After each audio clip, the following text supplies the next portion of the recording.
Hello, everyone, and welcome back to another session of our series, Farm Management During Uncertain Times. This topic for this video is navigating inflation and family living expenses. So on the panel for this topic today, we have Kevin Ferguson and Dallas Manning, who are farm management area specialists in Middle Tennessee. Kevin is the state managed program coordinator. And then we also have Aaron Smith, who is an associate professor in the Department of Ag and Resource Economics. He is also our state crop extension economist. So these are our gentlemen who we have on the panel today. And as we jump into this, what we want to initially do is share one quick graph with you to kind of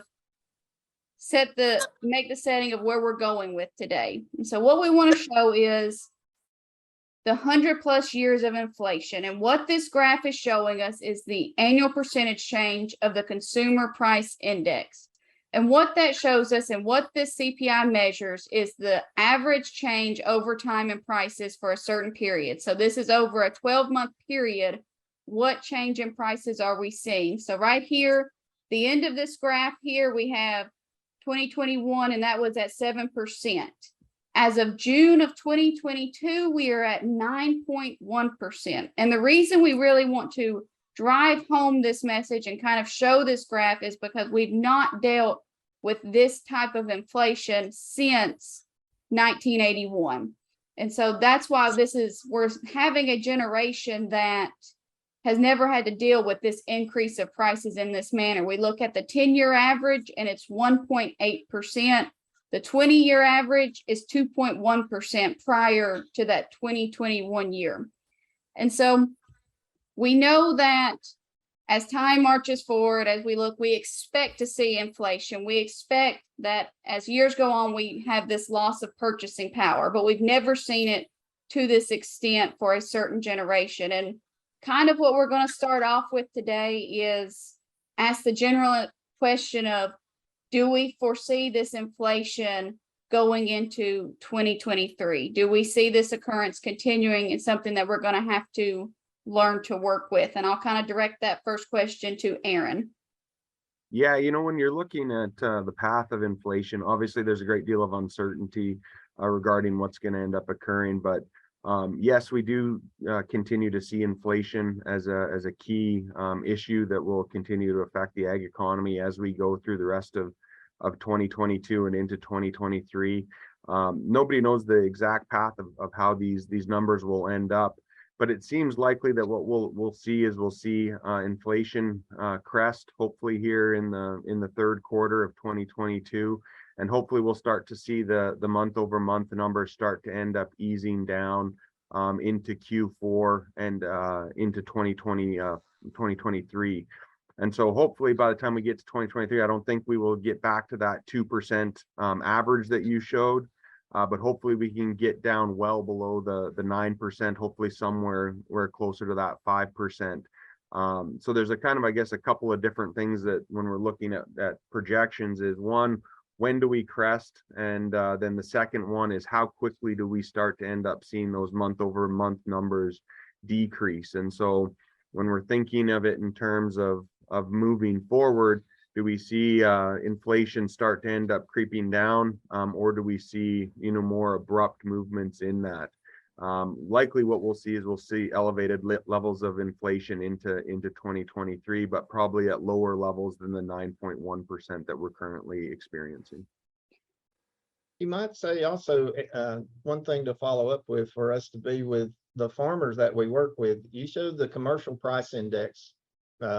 That's what really affects us from the consumer side. When the farmer goes out and they're in their family living expense. But we're also going to address with this how it also affects them from the input side, where the inflationary pressures that we've seen on the inputs that they purchase. So it's a twofold thing that hits farmers as well. So Kevin, you brought up that looking at this from two different angles, the input side as well as the inflation on the family living expenses. So I guess my next question is we're going to look at this from the input side first. If we know that we're still going to have these elevated levels of inflation going into 2023, how do we manage this on our farms as a business? How do we get through these high inflation times? What are some tips that you may have on that farm management aspect? Dallas, I'll kind of direct that question towards you. Thanks. I don't think there is no magic bullet or wand or any kind of elixir in this. I just think, centers on good sound management. We need to have a good financial plan and good farm management practices. Having good records and balance sheets, they're always important. We need a plan that concentrates on achieving the goals and objectives in the farm business. And we want to make sure we have plenty of operating money that's available during this time period. Operating money is always important. I believe in inflationary times, it's probably going to be more important. There's not much we can do about input prices. Discounts may be available in the early purchasing period. Using a bidding system among vendors may be another option. Purchasing inputs early also reduces some uncertainty late on in the crop year. It can help us in developing a more accurate farm plan for the coming year.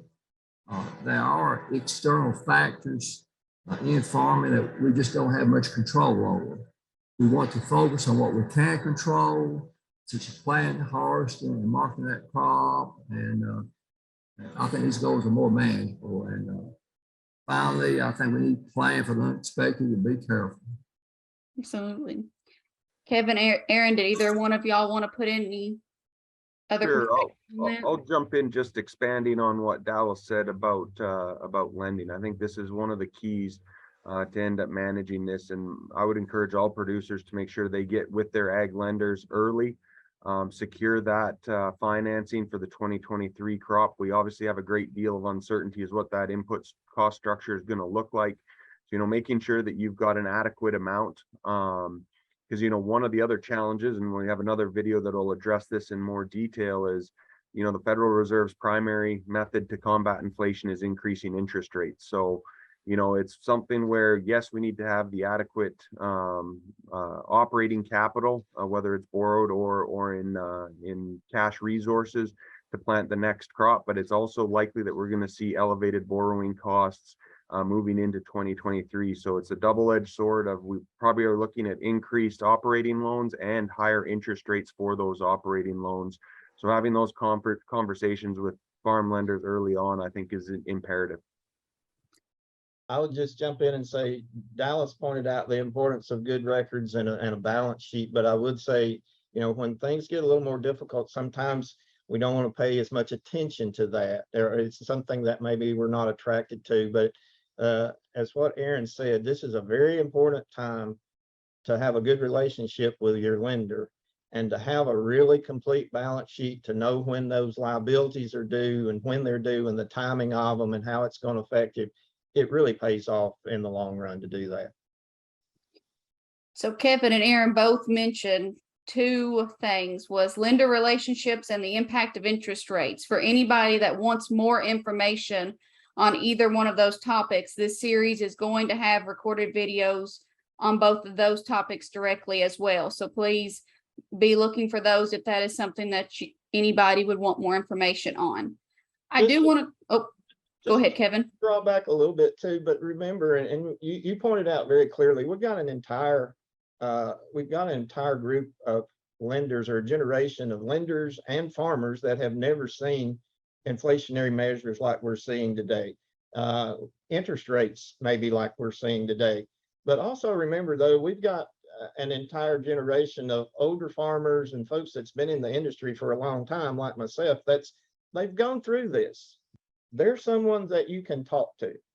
We did see inflationary measures higher than this in the 80s. We saw interest rates considerably higher than this in the 80s. So there are some things that can be done. Reach out to them and talk to them, from that standpoint. Okay, Tori.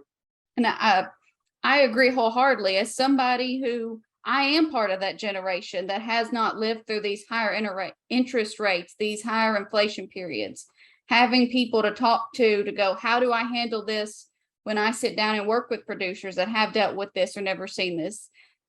Those producers that have gone through this before and know how to get through these times, reach out to them and look to them for that mentorship through this. But I want to go back to one thing that Dallas said. He was talking about that there's not much that we can do about input costs right now. There's not much that we can do about the prices that we're seeing for them, whether that's fertilizer or herbicides or diesel prices. So I do want to ask this. Is cutting costs something that we should do during high inflation times like this? I've heard some that did not fertilize their pastures this year for hay because fertilizer prices were so high. I've heard that some are not spraying fungicides or herbicides on crops this year.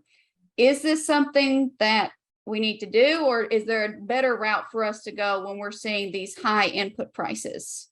Aaron, I'll direct that question to you. Yeah, there's always kind of, I guess, a natural inclination to pull back on inputs when prices get high, but I think we need to be very cautious about that. I think we need to look at efficiency and which inputs are providing that bang for the buck. And I'll use pasture as an example that you brought up. Maybe one of the alternatives that you might want to look at is making sure that your pH is correct in that pasture, so you improve that nutrient uptake that's there. So looking at what is the cost of putting an input and what's the potential benefit I'm going to get from that. I think that's where we really need to end up relying on looking at some of the numbers and seeing where some of our benefits are. Because one of the worst things that can end up occurring is if you do cut back inputs and you affect productivity, it can be a double-edged sword in terms of you're still operating in a high cost environment, but now you have lower gross revenue as well. And so that can really aid in or increase that margin compression substantially. So we have to be very, very careful which inputs we cut. We want to make sure that the inputs that we are putting into it, regardless of the enterprises that we have, are actually getting a return on the output side as well. So again, there's the double-edged sword there. But yes, we need to end up looking at our input cost structure, but just cutting inputs can be a dangerous undertaking in these times for sure. Just to follow up on that, it's a good, perfect lead in for, I think we need to focus on efficiency and improving efficiency during this time frame. But I can still remember during previous droughts and the example with the pastures and pH or hay ground and pH. If you've got, it's a good time to do some individual budgeting as well, enterprise budgeting, because if you've got X amount of dollars that you can spend or you plan to spend, for example, on hay, well, if that pH is off, we probably need to spend a good portion of that on lime to start with, then look at fertility, weed control, etc. So there's some challenges there, but again, some really good business practices of budgeting and planning and looking at ways to improve efficiency can also help offset some of this. I asked a couple of the more successful farmers in my area this winter if they were planning on cutting that input cost back, primarily fertilizer. And their response was no. And they thought that was one of the quickest and easiest way to exit the farming business.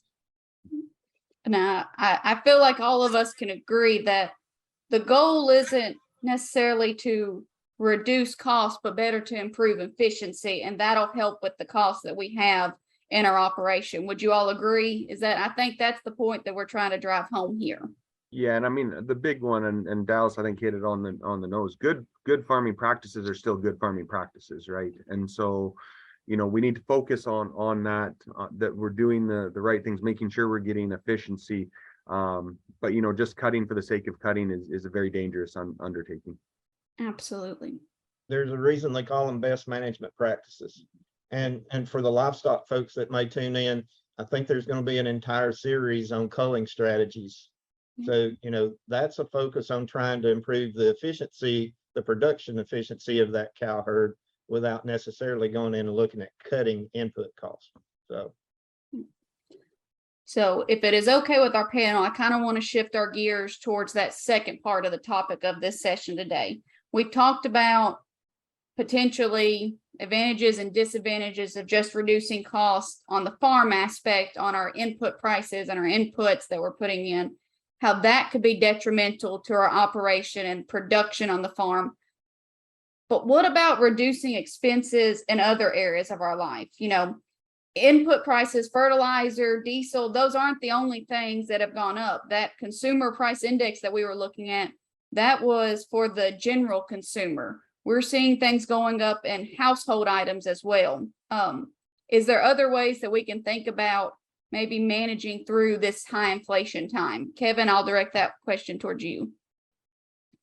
But one of the things that we hadn't mentioned that, we're going into this time period now following some really good years in terms of production and the general farm economy and some positive things. And, when you look at family living expenses, unless somebody keeps excellent records, it's probably one of the most least accurate numbers that's estimated when we try to do any kind of planning with farm operations. And the whole thing, the tendency is during the good years, we tend to spend more for family living. And it really makes a challenge for us to make adjustments then later on. I just saw data today from our friends at the University of Kentucky's Kentucky Farm Business Management that said that family living expenses for the farms that they work through the records on at the University of Kentucky increased 28% from 2020 to 2021. So then the challenge is, okay, if we're looking at more inflationary pictures, lower net income possibly, how do we make an adjustment then? And it really gets difficult. It really gets difficult because then we start talking about what family living expenses do we try to cut? And Aaron and I had a discussion the other day about necessities, trying to identify what those necessities are, shelter, mortgage, housing, food, the utilities, but then where can we look at cutting expenses? Aaron, you want to follow up? Yeah, it's one of those ones where it's really challenging because, the term necessity, and we talked about this a little bit, was, there's differences in generations as to what people deem as necessity. So having those conversations with farmers and looking at those expenses and really budgeting things out. I think a household budget is one of those things where you go through it line by line and say, is this a necessity? Is this something where we can end up reducing expenditures? I know, when I talk with some of the students up here in Knoxville, there's very few of them that would say that a phone is not a necessity. And so again, there are some differences between age groups, but again, looking and seeing what that household budget, I think, is where you can make the most amount of sense. The other one that I think is one of the telltale signs of issues with personal financing is if you start seeing credit card bills that aren't paid, or multiple credit cards.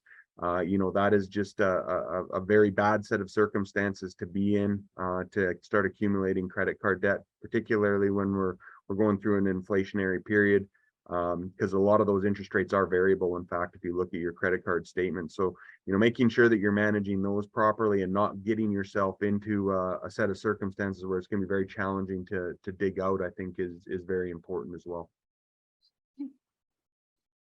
Dallas, did you want to add anything? I think they're pretty well covered. The main thing I've seen about family living is when we got more than one family involved in that farm. That's one of the points where I see it, really escalate. Mm-hmm. So I know that we could continue talking, but one of our goals with these videos was to keep them short for those watching, between 10 and 15 minutes. So we'll close out with one last question that we'll ask everybody. How should farmers consider making decisions in such this environment? What are some things that they should think about whenever they're going into the planting season, harvest season coming up for 2022? What are some things that they should think about when trying to make decisions throughout this time? Aaron, I'll start off with you. Sure, and I'll maybe talk a little bit more specifically to crops than the other panelists, just because I know Kevin will talk a little bit more about cattle maybe and whatnot. But the big thing is there's some real challenges in terms of purchasing inputs. We've seen some volatility. There's some concerns out there that we could end up seeing prices, particularly fertilizer and fuel, escalate through the winter. There's a great deal of uncertainty, but I think what it highlights is that we really have to think about laying off risk where it's necessary and using tools that are available. So using strategies such as when you're purchasing inputs, laying off some price risk in the commodity markets, I think is a good strategy. When we're talking about things like crop insurance, those premiums, when you get the higher buy-up percentages, get more expensive, but there's a reason why. They provide more coverage. And so again, when we start talking about looking at those margins, utilizing those tools that are available for managing that risk is essential under an inflationary period. Because when we think about things like crop insurance, something as simple as making sure that you don't use the harvest price exclusion, so that you're accounting for both a price in the spring and one in the fall as well. I mean, that's something that I think is imperative. So just using those tools, understanding and making sure that you're managing the risk the best you can under these uncertain circumstances. Dallas? I think that basically for myself, when I get questions, there's basically two things I think about. Related to enterprise alternatives, I think about the profitability in it. I try to fix a budget in my head, what that profitability of that enterprise is going to look like, and then I evaluate the risk, how risky it is. I don't want to do something that's going to maybe lose a farm or something. I want to evaluate that risk. So always consider profitability and risk in all your decisions you make. Great point there. Kevin, we'll wrap up with you. The one thing I would point out, it's something that we always kind of refer back to whenever we get into some of these difficult times. And it's the fact that planning is very important in the good times, to plan for when things get a little more difficult. When we get difficult times, we tend to say, oh, we need to really focus on best management practices and make sure we do that balance sheet and everything. But it really is beneficial if we have that going into that.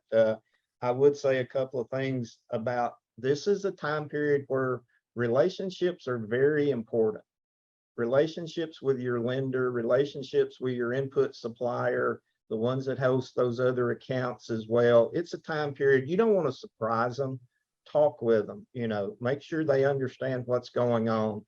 And, and I'll reiterate what Aaron said earlier, not only for the family living expense, but it's the fact that during times like this, the top part of the balance sheet is very important. What does the current assets versus current liabilities look like? And, that's our working capital that we've got. Where can we pay the bills with? And then be careful with open accounts and those credit card debts, because those are the ones that's really tied to what Aaron mentioned, those higher interest rates. So that's a couple of things. Aaron said something about the cattle. I think we've already talked about that. It's a really good time to evaluate the cow herd and look at culling decisions. I've made the analogy sometimes that a lot of times we look at a cow herd and we're always looking at, boy, there's the better cow, the more productive cow. I really like to have that daughter out of her and think about that. But how about if we flip the script and say, let's focus on the ones that probably don't need to be in that cow herd. This is the great opportune time to do that. Look at culling strategies. And the other thing I've talked about is, maybe it's time, instead of looking at depopulating, to look at destocking some. We tend to have a tendency to overstock a lot of our pastures and have more than efficiency there. And it may be an opportunity to go back, look at the entire farm plan and kind of bring that back to a best management practice. So I think that those who are tuning in and watching have had some great points from our panelists today, and we thank y'all for joining us on this topic. We know this isn't an easy one, and that there's a lot who, as we've said at the very beginning, haven't seen inflation prices like this before. But thank y'all again. Please watch the rest of our series. We've got several topics that we are going to have covered in videos. You've heard several pointed out today: impacts of interest rate, tax implications, and lender relationships, culling strategies. All of these are going to be available videos. Some panelists that you see here today will be on those. Some will have other panelists ranging from our animal science department, our ag econ department. So please tune into those, and we thank y'all for joining this, and thank you to our panelists.